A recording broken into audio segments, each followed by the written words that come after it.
नाजरीन, मैं बात करूंगी हमारे हमसाये मुल्क भारत के हवाले से। राजस्थान के बाड़मेर जिले में मिला है देश का अब तक का सबसे बड़ा और सबसे हाई क्वालिटी वाला रेयर अर्थ एलिमेंट रिजर्व और इसकी क्वांटिटी है 50 लाख टन से भी ज्यादा है। तो अब जो चाइना की ब्लैकमेलिंग है वो भी बहुत जल्द खत्म होने वाली है भारत के ऊपर से। इसको भाई क्या बात है, वो कहते हैं कि जब किसी का अच्छा वक्त आता है तो फिर हर चीज में ही वो लकी होता चला जाता है। तो इसी तरीके से हमें नजर आ रहा है दुनिया के कुछ कंट्रीज जिसमें कि हमारा हमसाया मुल्क भी शामिल है, उनकी तो यानी लॉटरीज पे लॉटरीज निकल रही हैं, तो ये भी एक उनकी लॉटरी निकली है।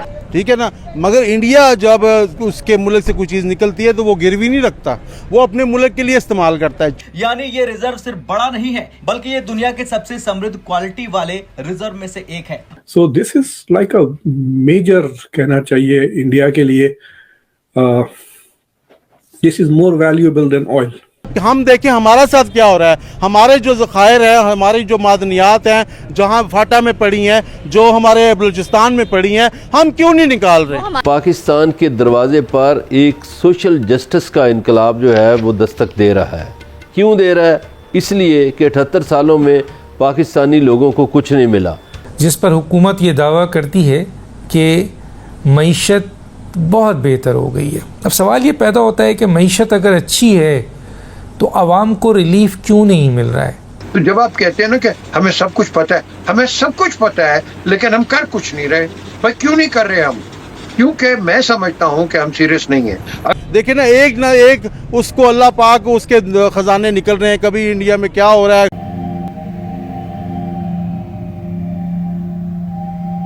जय हिंद दोस्तों, सावी राव 29 चैनल में आपका स्वागत है। तो भारत को राजस्थान बाड़मेर में 50 लाख टन से भी ज़्यादा रेयर अर्थ एलिमेंट्स मिले हैं, जिससे भारत चाइना की मोनोपोली तोड़ेगा, क्योंकि चाइना ने रेयर अर्थ एलिमेंट्स पर रिस्ट्रिक्शन लगा रखी थी ताकि भारत की वो बढ़ती अर्थव्यवस्था को रोक सके और भारत की तरक्की को रोक सके।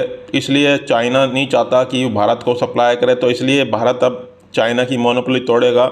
जिसे देख पाकिस्तान अचंभित है कि भारत किसी के भी दबाव में नहीं आता और हम हर किसी के दबाव में आ जाते हैं। हम तो गिरवी रख देते हैं कि तुम खोजो और हमें फिर कमीशन पे दे दो, मगर भारत खुद खोजता है। जो भी अगर उस पर होता तो सैंक्शंस लगती हैं, तब भी वो दबता नहीं है।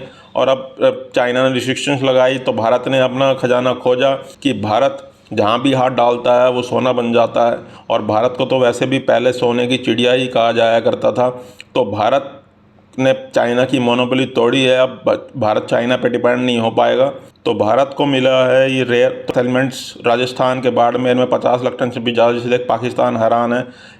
चलो वीडियो को स्टार्ट करते हैं। धन्यवाद।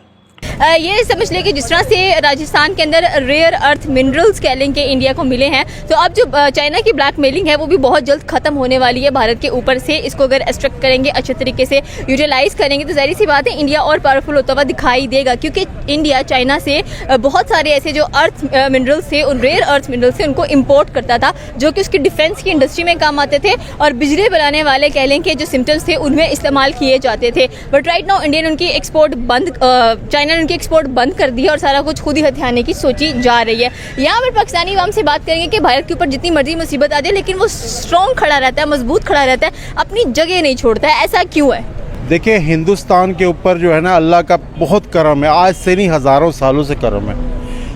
वहाँ पे करम था, वहाँ पे मादनियात थी, हम सारा इकट्ठे थे ना, पाकिस्तान भी इकट्ठा था, तो वहाँ पर बहुत कुछ था। तभी तो गोरा फरंगी आया था ना, वो पागल मतलब सोने की चिड़िया थी। यहाँ जनाज थे बहुत, आज तक भाई हमने देखे, हमें इकबाल कह के गया है, कायद आज़म कह के गया, ज़रा नम करो तो ये मिट्टी बड़ी ज़रखेज़ है, और हमने वो ज़रखेज़ मिट्टी तो गिरवी की रख दी है। ठीक है ना, मगर इंडिया जब उसके मुल्क से कोई चीज़ निकलती है तो वो गिरवी नहीं रखता, वो अपने मुल्क के लिए इस्तेमाल करता है। चाइना उसको कहता है कि भाई तुम क्या निकालोगे, हम खुद निकाल लेंगे, आपको बस इसका मुनाफा दे देंगे। मगर इंडिया आज अगर पावरफुल में है जैसे भी है, वो इसीलिए कि वो अपने असासे पे किसी को नहीं बिठाता, किसी की टैक्सेशन नहीं लेता है। अभी उसके पे सेंक्शन लग रही हैं, बेशक लग रही हैं, मगर उसको फ़र्क पड़ने वाला नहीं है। देखिए ना एक उसको अल्लाह पाक उसके ख़जाने निकल रहे हैं। कभी इंडिया में क्या हो रहा है, कोई मतलब मायूस खबरें इंडिया से कम आती हैं, मतलब अच्छी खबरें ज़्यादा आती हैं। और हम देखें हमारा साथ क्या हो रहा है। हमारे जो ज़खायर है, हमारी जो मादनियात हैं जहाँ फाटा में पड़ी हैं, जो हमारे बलूचिस्तान में पड़ी हैं, हम क्यों नहीं निकाल रहे? हमारी थोड़ी ना है। ओ भाई, हमने तो गिरवी रख दी है ना, हाथ पाँव बांधे हुए हैं ना, क्यों अपने हाथ पाँव बांधे हैं भाई?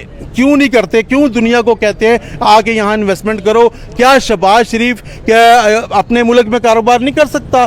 क्या देखे लोगों को कहते हैं कि यहाँ आके बिजनेस करो, तो आलू कुचालू को नहीं कहते कि आ जाओ खुदा के लिए, सारा कुछ छोड़ के मुल्क को जरूरत है यहाँ आप हम जो दूसरों को भी जो नफ़ा देंगे ना, जो भी मुल्क आएगा हमसे परसेंटेज मांगेगा ना, तो हम उनको दे देते हैं। चलो भाई इन्वेस्टमेंट करो, आप 50% खाओ, 40 खाओ, आपका मुल्क है, आपके बाप की जागीर है, 40 साल से आप ही चला रहे हो, चलाओ, अदारों को भी चलाओ, मुल्क को भी चलाओ, खुद भी खाओ, हमें भी खिलाओ, खुशहाल करो दुनिया को। ले जब वो उनके बेटे इधर आएंगे, अपने फ्लैट बेच के आएंगे, पाकिस्तान के लिए आएंगे, सलाब लोगों के लिए मदद करने आएंगे, तो सारे उनको तालियां करेंगे ना, अप्रिशिएट ही करेंगे ना। मेरे जैसा भी नवाज शरीफ को जिंदाबाद कहेगा, मेरे जैसा भी जरदारी को जिंदाबाद कहेगा, क्योंकि इन्होंने 40 सालों में देखे कोई डैम नहीं बनाए हैं तो छोटे डैम बनाए हैं। हमारा तो मांगने वाला हाथ है और हम तो दुआएं करते हैं हमारे हुक्मरान, या अल्लाह कोई आफत भेज, कोई अर्थक्वेक भेज, कोई सैलाब भेज, कोई हम मांगने वाले बने। यहाँ तो देखे हम देने वाले बनते नहीं हैं। किसी मुल्क में भी आफत, इंडिया में भी सैलाब आते हैं, बांग्लादेश में भी क्या हालात हैं, मगर उन्होंने कभी मांगा तो नहीं है ना। क्या वो मांगते? क्या उन्होंने वो रोए हैं, चलाएं? कभी भी नहीं चलाते। हम ज़रा सा नुकसान होते हैं और डबल रोते हैं। पाकिस्तान में सब वसाइल हैं, पाकिस्तान में सबसे बड़ा मसला बिजली का है। आज ये डैम होते, बिजली भी सस्ती होती, आज ये पानी भी स्टोर होता, ये सारा मसला ना होता। तो लिहाजा मैं फिर कौम से कहूँगा कि इंडिया की तरफ ना देखो, ना अमेरिका की तरफ देखो। उसकी तरफ देखे बिना तो हमें नींद नहीं आती, हमें सुकून नहीं आता। वो हम कहते हैं कि उसके इतना बुरा हो रहा है, हम क्यों ना खुशियाँ मनाएं।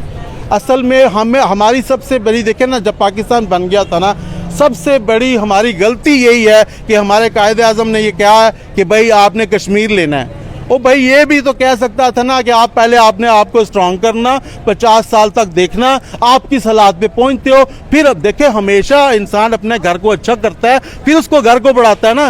ये तो नहीं जो मिले उस पर दूसरे हमसाये को कहे नहीं मुझे तो इससे ही कम मिला है, मैं तुझसे ये भी छीनूंगा, मैं ये भी छीनूंगा। रात दिन आप उसको गालियाँ दो, उससे सारा कुछ छीनने का सोचो, कि फिर ऐसे तो अमीर नहीं होंगे। पहले देखो छोटे छोटे मुल्क हैं, हमसे बहुत कम आर्मी है, उन्होंने तरक्की नहीं की है।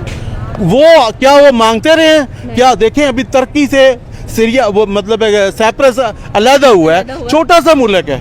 क्या उन्होंने कभी रोया है कि हम तुर्की वालों को खा जाएंगे? ठीक है, और हमें भी मिली थी ना, हम भी तो आज़ाद हुए थे ना, हम भी तो तरक्की कर रहे थे ना उस दौर में, सन 60 की दहाई में तरक्की कर रहे थे ना। क्या फिर मौत पड़ी है? फिर देखें हमारा सबसे बड़ा नुकसान तो उसी टाइम हो गया था जब सुकूत ढाका हुआ है, आधा मुल्क हमारा चला गया। आज हम उस पर कोई गम नहीं मनाते कि हमसे आधा हमारे भाई छिन गए, आधा हमारे 5 पोटे हमारे से छिन गई, उस पर नहीं रोते हैं। कश्मीर पे रोते हैं जो हमारे पास था ही नहीं।